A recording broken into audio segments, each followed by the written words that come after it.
Hello, my name is Lena Hartunian. I'm a program director at New Sunrise Adult Day Healthcare Center.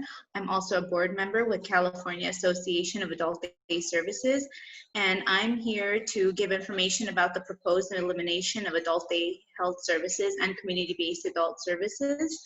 And we would like to discuss the importance of our centers and the impact they will have on our communities, our families, and especially our vulnerable seniors if the programs were eliminated by the governor's proposed May revised budget.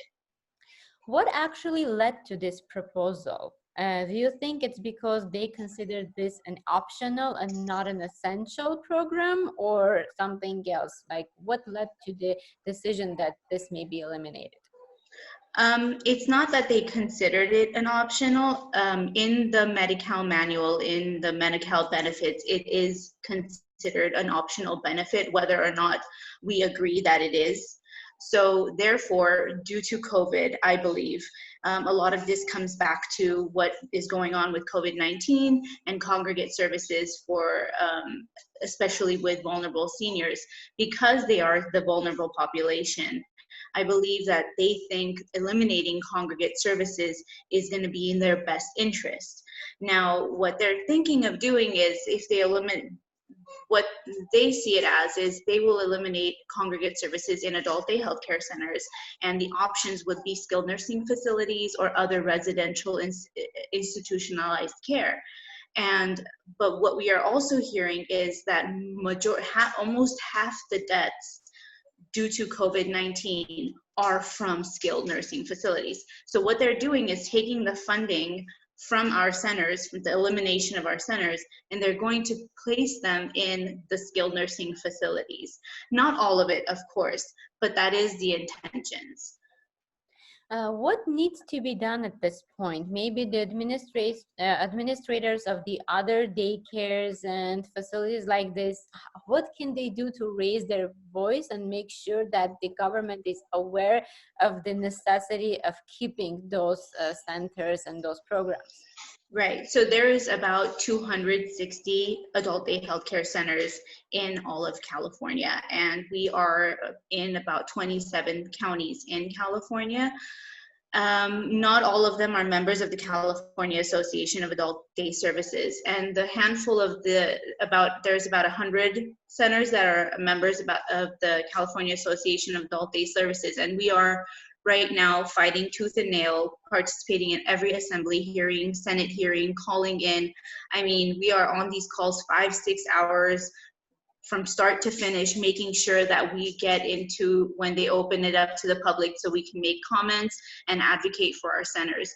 But we need to make sure that all 260 centers are being involved. 100 more centers, 100 more voices, plus their participants, their families, their staff, their employees, their communities.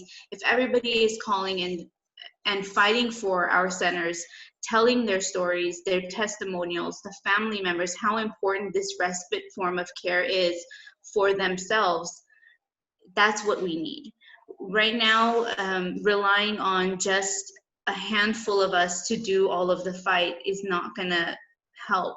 We need everyone full force in it with us in order to make this happen. You mentioned that not all of the centers are part of the board, right? Association, yes. Is it volunteer basis, or what does it depend on? Well, there is a membership fee, and sometimes centers just don't want to pay the membership fee for whatever reason, for financial reasons, or they might just think that, oh, we don't need it, we can do this for ourselves. But what we find is, in times of crisis like this, our membership increases, because now they see, oh, well, because there are some centers who kind of wake up and want to know, well, what is happening, what is going on, what can I do, or they just want information, which is sometimes members only, for example. And so in times of crisis, we do see that our membership increases, but again, the amount of increase is not enough. We need a more holistic approach so that we can make sure that our voices are heard.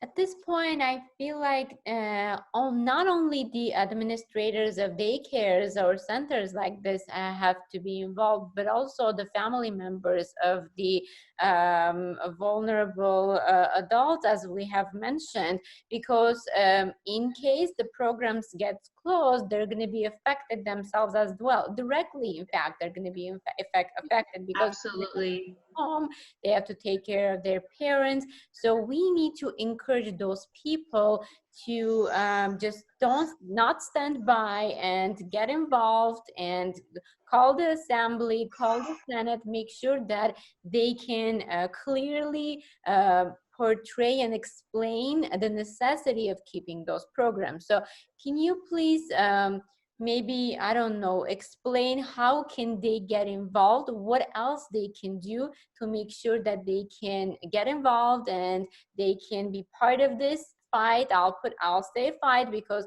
this is something that we need to fight for, to keep our seniors healthy and to take care of their longevity, because if they don't go to those centers, it means that they're not going to be able to socialize, and that's a very big a key factor of people living long. That's very simple.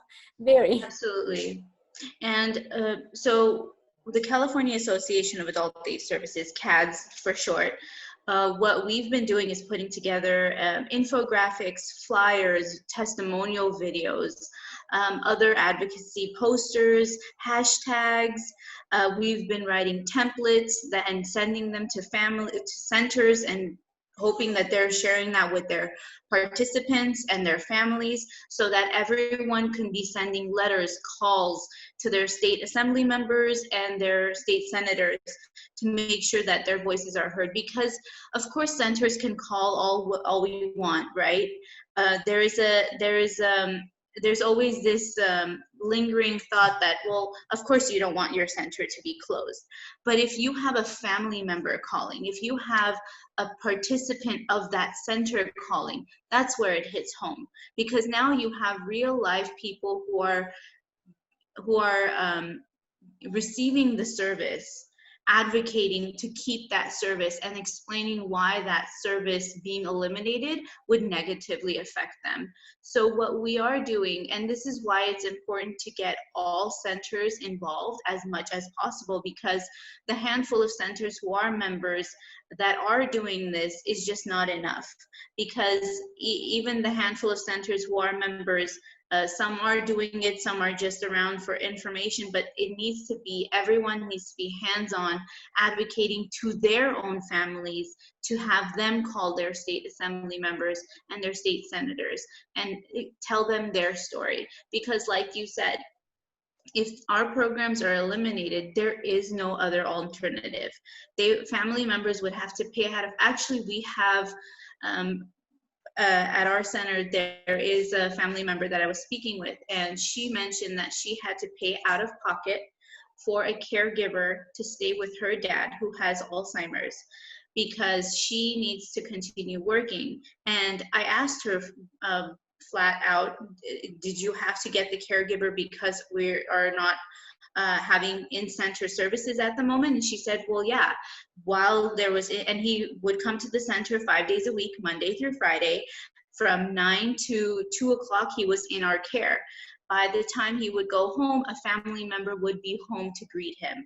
But now that we don't have in-center services for the time being, she had to pay out of pocket to get a caregiver. And so when I told her that there's a possibility that our centers are going to be eliminated, she wanted to know, what can I do? So it's really important to make sure that our families and the participants we're serving are aware of what is going on. And the only way to do that is to make sure that you're part of CADS or getting your correct information so that you could relay it to the families and their participants, so that they can understand how important it is to get involved and to advocate for themselves as well as for our centers. Another sad part of this is, I mean, everyone knows that Alzheimer and dementia is something that actually steps in when people are not socializing anymore. The passive lifestyle leads to that. Of So course. we're gonna have our seniors to get to that stage earlier if we do not have them at centers, and if we don't keep them active. And keeping them active, with all respect to all the services, all healthcare services that are out there, but the only program that keeps them active and helps them socialize is the adult daycare programs. So that's number one thing that we have to take into consideration, and make sure that all the family members and all the daycares and the employees, they call and they make sure that the governmental officials are aware of this. So all those daycares that are not active, why is that? Why aren't they active? Why aren't they getting involved? Why aren't they participating in this campaign? Some might not have sufficient information. I know there are plenty of centers that I'm aware of that are not part of the California Association of Adult Day Services, and they have misinformation. Some of them just don't know what to do or how to go about doing it. And that's where the education comes in and the advocacy. So whenever I'm talking to centers who are not aware of what's going on or have very limited information, I always tell them, you need to be members of CADS, because that's where you're going to be getting all of the information that you need, and we can ask you how to help us. We can tell you how to help us, how to help ourselves, how to help our seniors, how to help our communities, etc. So a lot of it just comes from not knowing where to start. It can be very overwhelming, especially when at the brink of elimination. A lot of people are probably experiencing anxiety because that's their bread and butter that they're about to lose. I mean, let's talk real. Aside from this hurting our seniors, a lot of people are going to be out of jobs. A lot of people who are working in adult day healthcare services have been for a very long time, and that's all that they know. So and a lot of them are seniors themselves, let me tell you that. We have quite a few people who are working at our center who are over 65, and that's all that they know. What will they do when our centers are eliminated? I have staff members who are like, Lena, I have to work. This is just who I am, and what I need to do. And I think about those people, and I think about, well, what are they gonna do when I'm young? I can find something, but what will they do? So it can be very overwhelming when hearing you're going to get eliminated and not knowing where to start, not knowing how to navigate. That's why it's important when associations like ours exist to be a member and to help with the advocacy, because we are a group of people who have our own contacts, know what to do. The CADS has done this before, unfortunately, so have a little bit, quite a bit of experience under their belt of how to go about doing this. And so that's why it's really important to be part of the association, to know where to start and how to move forward. Thank you very much. Is there anything left to discuss before we wrap up the interview? The last couple of words? Last couple of words. All I can say is, I don't know if I should say this in Armenian or if I should continue in English, but yeah, go ahead and say something in English, and then we'll do the Armenian part. Adult day healthcare centers and community-based adult day services are very important for our seniors, for our families, for our communities, and there is no other program like ours. Eliminating these programs is essentially eliminating a population, because this is where they thrive. This is what they look forward to. This is what they want. And to get rid of it is basically taking away what they want and replacing it with what we think they need.